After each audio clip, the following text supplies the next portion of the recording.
I've thought of around 300,000 different ways to address this video. There is no good way to talk about this topic. This is a situation, no matter what your angle is, even if it's a completely neutral take, you'll still be shot with an orbital cannon directly from the sun. Looking into this, I have not seen a more divisive drama in the gaming community since The Last of Us 2. In that situation, if you said you liked the game, you would have had 72 hours before a hitman was dispatched to assassinate you. And if you said you hated the game, the exact same situation. But if you said you were neutral and didn't really have an opinion one way or the other, both hitmen from either sides would have been contacted to assassinate you. And the situation the internet is at right now isn't too dissimilar. And this is, of course, with the release of the new Hogwarts Legacy game, which is set in the Harry Potter universe. Although, keep in mind, Harry Potter is probably a collection of atoms in someone's ballsack at the minute, because the game is set in the late 1800s, not modern day. I actually looked to see what characters I would have recognized, and the only one I could find so far is Nearly Headless Nick, who was a ghost and basically a one-off joke character in the earlier films. Now, the discourse around this game is based off the books, and the books were wrote by J.K. Rowling, who a lot of people have deemed as transphobic for her comments about the trans community. And the main takeaway is, if you buy Hogwarts Legacy, even though, you know, she's had no involvement with the development of the game, she's still getting royalties. So by buying the game, you're basically giving her, what people have deemed a transphobe, money. Now, I could sit here and list all the things that she's been accused of, all the people that she's associated with that have deemed her to be, you know, transphobic, but the video would probably be a couple hours long, and I want to keep it brief. Now, I'm going to say something really controversial and brave. I was never really much of a J.K. Rowling fan. I never even read the original books. Honestly, at this point, I'm probably never going to read another book again in my entire life because my dopamine receptors have been shot up like Swiss cheese because of TikTok. Although, to be fair, I will admit I have watched the Harry Potter films because growing up as a child in the UK, it is basically a rite of passage that every Sunday you would watch a Harry Potter film on daytime TV that's at least 5 years old. The outrage against Hogwarts Legacy is absolutely phenomenal. I've been lurking Twitter the past couple days, and there have been so many different ways that they've been trying to attack J.K. Rowling without actually attacking J.K. Rowling. One popular method at the minute seems to be going after the Twitch streamers, the people that are playing the game, usually through some kind of early access review copy. There's actually been a website set up at the minute called Have They Streamed That Wizard Game, as if saying the name Hogwarts Legacy is like saying He Who Shall Not Be Named. If you go onto this website, you can put into the search bar the name of any Twitch streamer, and it'll run it across a database to check if they've actually played Hogwarts Legacy or not. Now, I'm going to assume that websites like this were made with good intention. You know, if you put in the name of a Twitch streamer that you regularly watch, like a comfort streamer or something, you'll see that they played the game. You don't associate with J.K. Rowling. You don't associate with the streamer. You go, okay, I don't want to watch that stream, or I don't want to associate with that streamer anymore. That's why you'd use it. But unfortunately, what people seem to forget is the internet really does lack a lot of self-control. So websites like this have basically been used to forward hate brigades against other Twitch streamers, where they'd go into their chat and say the most vile things possible, hoping if they say something bitter and callous enough, it will get them to stop playing the game. And this is where Girlfriend Reviews comes in. Girlfriend Reviews is a channel run by Matt and Shelby, boyfriend and girlfriend. Now, usually their format is Matt, the boyfriend, will play the game, and then Shelby will watch Matt play the game and then review it, which is, you know, why it's called Girlfriend Reviews, because the entire point is she's watching her boyfriend play the game. Now, to say that these two couldn't hurt a fly is a complete understatement. They are probably some of the most wholesome Chungus channels.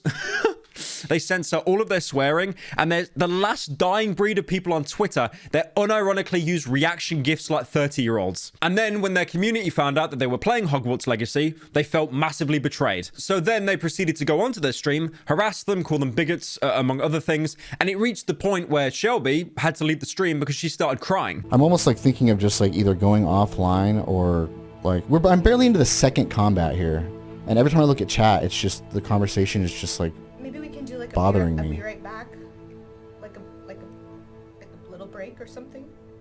You can take a break if you want. I'll just stop talking and I'll just go fight and do the combat.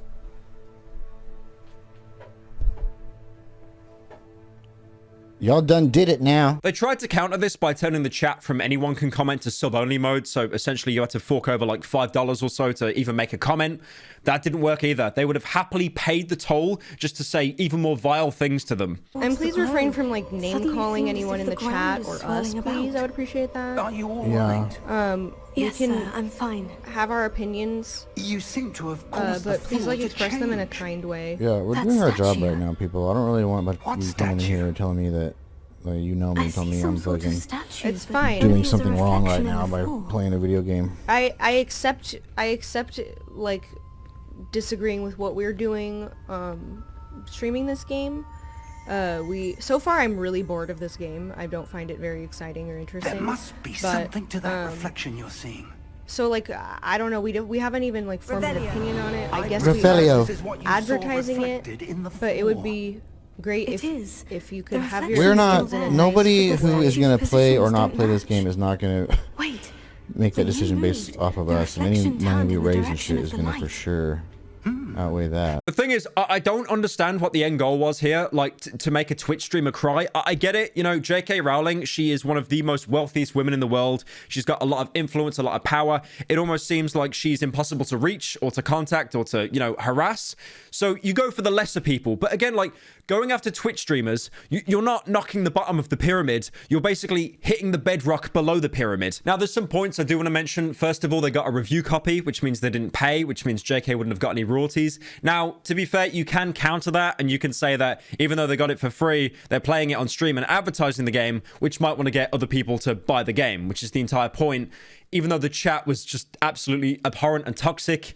Okay, fair enough. And second of all, Matt and Shelby knew what they were getting into, so they decided to do a fundraiser for the Trevor Project, which is a charity for LGBTQ youth. The problem is with discourse like this on the internet, both sides will always escalate. I've seen people that have said that they are going out of their way to buy like 3 or 4 copies of Hogwarts, even showing receipt screenshots, just to spite the people that said that they're not going to buy it because of J.K. Rowling. And in response to that, you've got websites, you know, like I mentioned earlier, that you can literally use to track down a Twitch streamer that has played the game. I've seen in recent articles as well how they've added a transgender character into Hogwarts Legacy, but people are now saying that they've only really done that to take the heat off J.K. Rowling. The thing is with a situation like this, unless you're sat in a dark bunker in the corner of a room sucking your thumb waiting for the bombs to drop, there will not be a winning side. This is why, like near the beginning of the video, I compared it to The Last of Us 2, because The Last of Us 2, you can actually kind of talk about that game without getting an assassination threat now, but originally when the game came out, no. Anything you said, no matter what your opinion, it was basically a death warrant. Now, the situation here is different because it's J.K. Rowling and that is an actual real life person and it's an ongoing issue. But again, there's no winning in this situation. I think it's safe to say we truly do live in the worst timeline. If IGN, the people that are known for giving like Call of Duty 9s and 10s and actual good games a mid-score, they are the ones that are coming out with balanced takes about separating J.K. Rowling from the actual work, the artist from the art. So yeah, overall, just a complete clusterfuck of a situation. I think the main reason I wanted to talk about this is because, you know, Girlfriend Reviews was being targeted. And again, it's like they couldn't hurt a fly. They are not known for controversy or having hot takes. They just review video games.